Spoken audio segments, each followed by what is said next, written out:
So this is, I'm going to dialect check a letter I sent to the county attorney on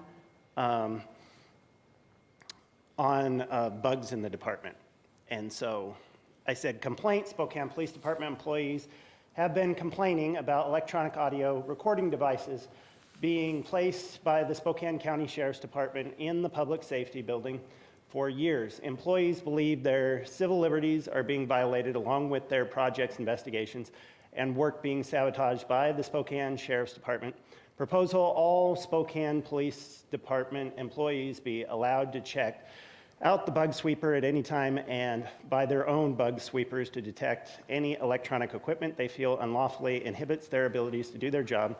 A proper form be provided by the county for all employees to return to your office on the finding of any spy audio bugs or other types of equipment of any kind. And so I built the dialect checker and I filled it in, and I'll explain it.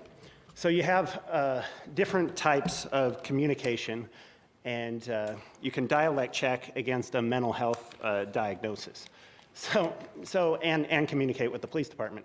So one, I said there's a statement and an idea. To reform the current legislation that bans all surveillance equipment, including bug detectors or sweepers, is the idea in the statement. The misinterpretation, or no, down to the lead. An officer explained his personal interpretation of the situation, and psychiatrists would state writing bug proposal as delusional. But then you go up to two. It says the misinterpretation would be the psychiatrist states the concept is a conspiracy theory. And then 3, I personally don't care about the story is true or not or false. We are in a technology age, and it's better to be ready for future occurrences before they happen. And then, the logic, and so you break this all down, and so it determines, you can use this product with a police officer, whereas the police officer doesn't understand what you're stating. And then you pull out the dialect checker and you say, well, he says, well, what does all this mean? And so you can break down all parts of the conversation from humor to a lead to anything based on trying to get to a middle ground of what something, any argument or situation's about. So that's why I built the dialect checker. And so down here, it says officer credibility is unknown, no opinions from any other officers at this time, but this is a true story, and so I built it into the dialect checker. So there was a controversy about bugs in the department that's been going on for years. And so right now the Human Rights Ordinance says that you cannot have any surveillance equipment in the city of Spokane unless you come down to council and ask for permission to use it. And so that includes bug sweepers. And so because a bug sweeper, even though you're detecting detectors, it's still a detection device. So I decided I've been down here for 3 years. I feel it's an easier piece of legislation to start on, and I could change it in the Human Rights Ordinance, and that could be my first change to anything at City Hall. So I'll work on changing that. And as you know, the human rights legislation was passed last week, so that's in there. Yeah. But this is the dialect checker, and in the future, we'll be able to break down all forms of communication so complex situations don't end up in healthcare. Understand?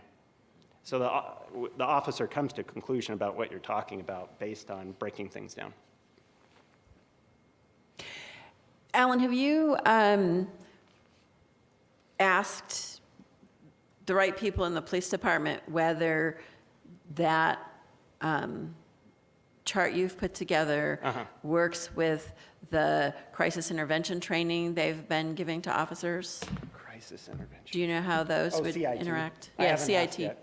So as Bart saw my product, Bart and Jacqueline McConnell saw my product with the chief at the last Human Rights Committee meeting, but that's the first time I've ever used the product. That's the first time I ever typed anything into it. And so now that it's interactive, I can probably first send it to Chief Meidel, who was going to send it to his experts in writing, teaching writing to the department, and see what they had to say. I forget what division that was, but they have individuals who teach in incident reports at the department.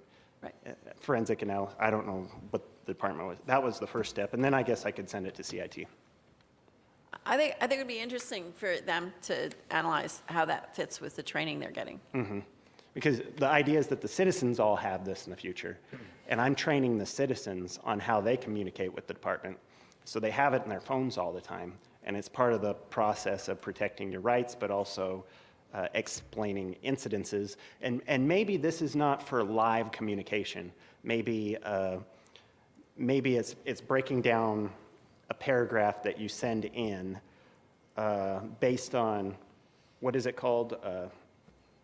Crime check. So if you send in a crime check that's very complicated in paragraph, you could break it down so they're not thinking you're delusional, and it would go into the mental health reports or be considered mental health when you send it into the sheriff's department or the police department, right? It might be a better fit there. Okay, Thanks. thank you. Thank you. Any questions for Alan?